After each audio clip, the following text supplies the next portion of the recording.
मैं Shoaib Hasan, entomologist, Amber agrochemical से, और मेरे साथ हैं training cell officer Hamza Ahmed. और आज हम हैं हमारे स्ट्रॉबेरी के बड़े फार्मर हैं हाजी नज़ीर अहमद कारवी साहब। ये हर साल तकरीबन 6-7 साल हो गए इनको हमारे साथ काम करते हुए। वैसे स्ट्रॉबेरी काश्त तो बड़े अरसे से करते हैं। तो आज हम इनके फील्ड में स्ट्रॉबेरी इनिशियल स्टेज पे है।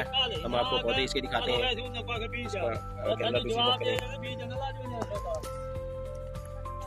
ये आज तकरीबन इसको हो गए कोई 15 से 20 दिन 15 से 20 दिन की फसल है। और इनिशियल स्टेज पे क्या होता है, अब ये देखें, आपको ये पत्ते के अंदर ब्लैक सी स्ट्रिप्स सी नज़र आ रही हैं। इनिशियल स्टेज पे वाइट फ्लाई और थ्रिप्स का अटैक होता है। तो उसके लिए हम इनिशियल स्टेज पे क्या करते हैं, वाइट फ्लाई के लिए पेरिप्रॉक्सीफेन इस्तेमाल करा लेते हैं।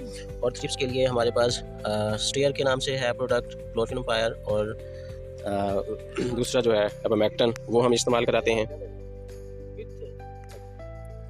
इसमें खाद के हवाले से अभी जो है इसके अंदर कोई खाद जो है इस्तेमाल नहीं की गई, लेकिन इनिशियल स्टेज पे जब इसकी 10 से 15 दिन जब पत्ता इसका एक पत्ता निकल आए, तो उसके बाद इसको खाद देने की ज़रूरत होती है।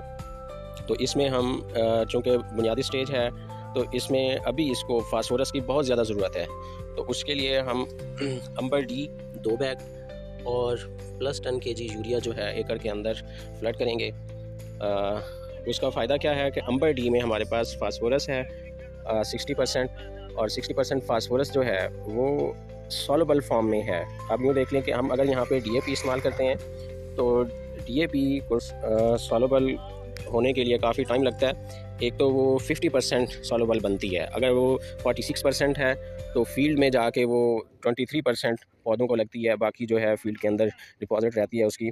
तो जबकि अंबर डी जो हम इस्तेमाल करते हैं, ये सोल्यूशन में फ्लडिंग करते हैं जब इसकी, तो इसकी फ्लडिंग 100% फसल के लिए जो है वो अवेलेबल होती है 100%। उससे ये होता है कि ये पौधे, इनकी जड़ें जो हैं वो मज़बूत हो जाएंगी, जड़ें मज़बूत होंगी, और जो इसका स्टेम है वो मज़बूत होगा। तो इस पे जो इनिशियल स्टेज पे जो इसने पत्ते निकालने हैं, तो वो बड़े ब्रॉड लीफ, जब पौधा सेहतमंद होता है तो उसके लीव्स भी चौड़े होते हैं, ब्रॉड होते हैं। उससे जो आगे जाके पौधे की साख्त है वो ये मज़बूत हो जाती है। आगे जाके फ्रूटिंग में वो पौधा बहुत कामयाब रहता है कि जिसके लीव्स ब्रॉड हो, स्टेम उसका मोटा हो, और उसका वर्ल बहुत अच्छा बने। और चूँकि स्ट्रॉबेरी जो है इसकी पिकिंग होती रहती है साथ साथ, और फिर जो है दोबारा से इसमें फ्लावरिंग आ जाती है, फिर दोबारा पिकिंग होती है। तो इस तरह से उसके अंदर वर्ल बनते हैं। वो वर्ल की जो बुनियादी स्टेज है मज़बूत होने की, पौधा अच्छा बनने की, वो ये वाली स्टेज है। इस स्टेज पे हमारी खाद की सिलेक्शन अच्छी हो, हमारी स्प्रे की सिलेक्शन अच्छी हो, तो आगे जाके फसल कामयाब होती है।